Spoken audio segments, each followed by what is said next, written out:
आज आपण तांदळाच्या पिठाच्या आप्पे आणि चटणी बनवणार आहोत। रोज नाश्त्याला काय द्यायचं, मुलांच्या डब्यासाठी काय बनवायचं हा मोठा रोजचाच प्रश्न असतो।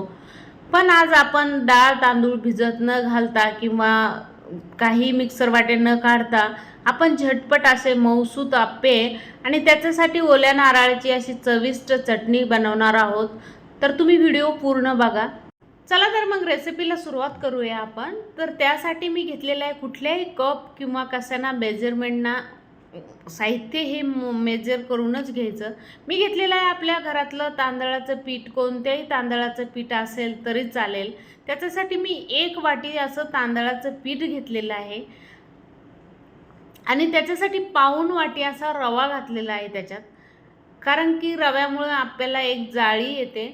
याच्यात आपण कुठली डाळ वगैरे वापरलेली नाही, नुसती प्रमाण मात्र मोजून घ्यायचं, कारण आप्पे एकदम जाळीदार होतात आणि झटपट होणारे असं ही रेसिपी आहे। त्यासाठी मी मोठ्या चमच्याने 2 चमचे दही घेतलेलं आहे।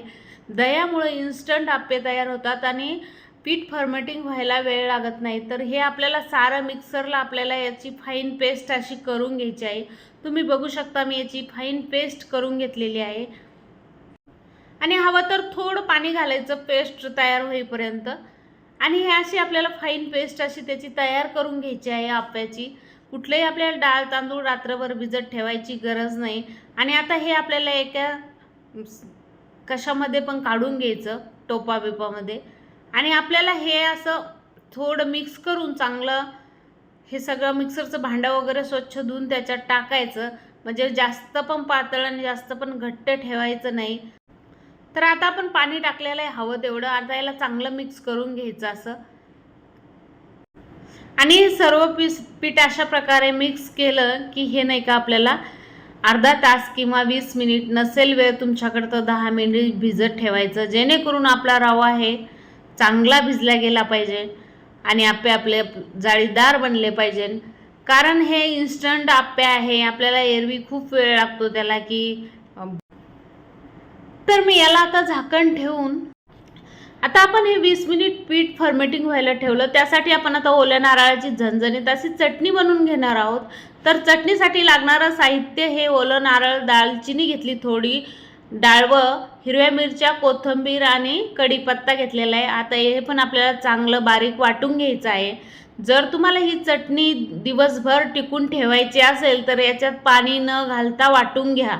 पाणी घालून वाटून घेतलं की चटणी टिकत नाही, दिवसभर काळवटपणा येतो त्याच्यामध्ये। तर मिक्सरला याची आपल्याला अशी फाईन पेस्ट बनवून घ्यायची आहे। हवं तर तुम्ही असं पण खाऊ शकता, पण मी याला फोडणी घालते, कारण की फोडणीना एक वेगळीच चव येते, खूप टेस्टी। दालचिनीमुळे चटणी ही खूप टेस्टी लागते, त्यामुळे दालचिनीचा थोडा तरी तुकडा टाकायचा। आणि आता आपली चटणी पण तयार झालेली आहे। जर तुमच्याकडे ओलं नारळ नसेल तर तुम्ही सुक्या खोबऱ्याची बी चटणी करू शकता, डाळवं टाकायचं थोडं। आता आपण चटणीला फोडणी घातलेली आहे, 1 चमचा तेल घालून जिरे आणि मोहरीची आपण अशी फोडणी दिलेली आहे। त्याला चांगलं तडतडून द्यायचं जिरे मोहरी, जेणेकरून सर्व स्वाद मोहरीचा त्या तेलामध्ये उतरला पाहिजे आणि चटणी एकदम चविष्ट अशी लागली पाहिजे। हवं तर तुम्ही याच्यात हिरव्या मिरच्याही घालू शकता फोडणीला, पण मी थोडा कढीपत्ता टाकलेला आहे आणि 1 लाल मिरची टाकलेली आहे त्याच्यात फोडणीसाठी। आणि आता आपल्याला अशा पद्धतीने चटणीची फोडणी देऊन घ्यायची आहे। बघा चटणी एकदम जबरदस्त तयार आहे आणि खूप झटपट होणारी अशी रेसिपी आहे। जर तुमच्या घरात तांदळाचं पीठ असेल तर आप्पे करायला बिलकुल वेळ लागत नाही, इन्स्टंट आप्पेही म्हणू शकता याला तुम्ही। आणि चटणी एकदम झणझणीत आणि चविष्ट बनलेली आहे। तर अशा पद्धतीने आपली झणझणीत अशी ओल्या नारळाची चटणी तयार झालेली आहे। चला तर आपण आता आपलं आप्प्याचं पीठ आता छान भिजलेलं आहे, बघू शकता। 20 मिनिट मी ठेवून तसंच ठेवलं होतं भिजत, कारण रव्यामुळं ते चांगलं रवा फुलला पाहिजे याच्यासाठी मी ठेवलं होतं ते। आणि दह्यामुळं त्याला इन्स्टंट एक प्रकारचं आंबवण्याची प्रक्रिया चालू होते। तर थोडं मीठ टाकायचं त्याच्यात, चवीपुरतं मीठ टाकायचं आणि परत याला चांगलं मिक्स करून घ्यायचं की सर्व बाजूनं मीठ आपलं पसरल्या गेलं पाहिजे। आणि अशा पद्धतीने याला चांगलं मिक्स करायचं।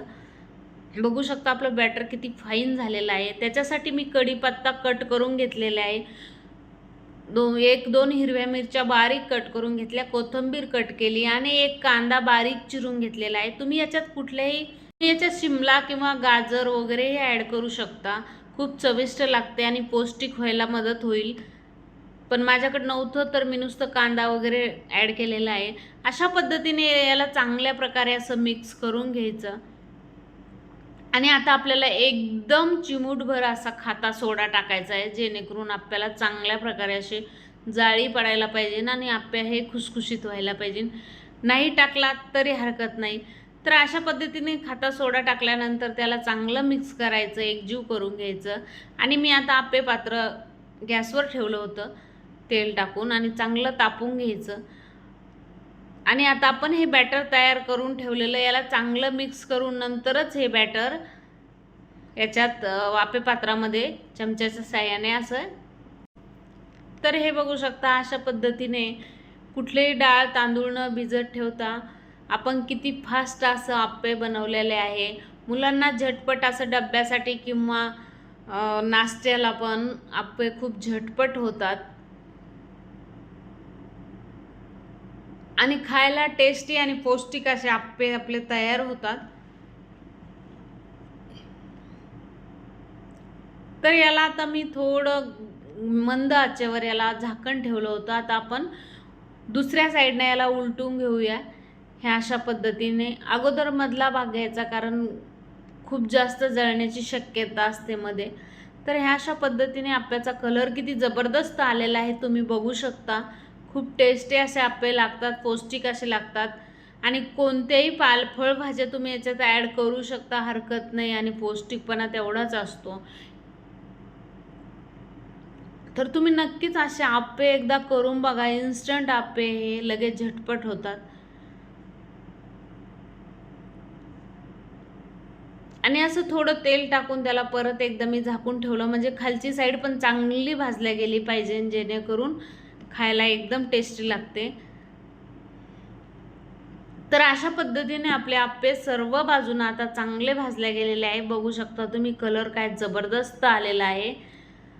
तर आपण आता सर्व करून घेऊया. हे मी आप्पे आता सर्व करून घेतलेले आहे. तुम्हाला जर माझी रेसिपी आवडली असेल किंवा आवडत असेल तर नक्कीच एक लाईक जरूर करा, सबस्क्राईब करा, शेअर करा आणि आवडले असेल तर नक्कीच एक कॉमेंट करून सांगा मला.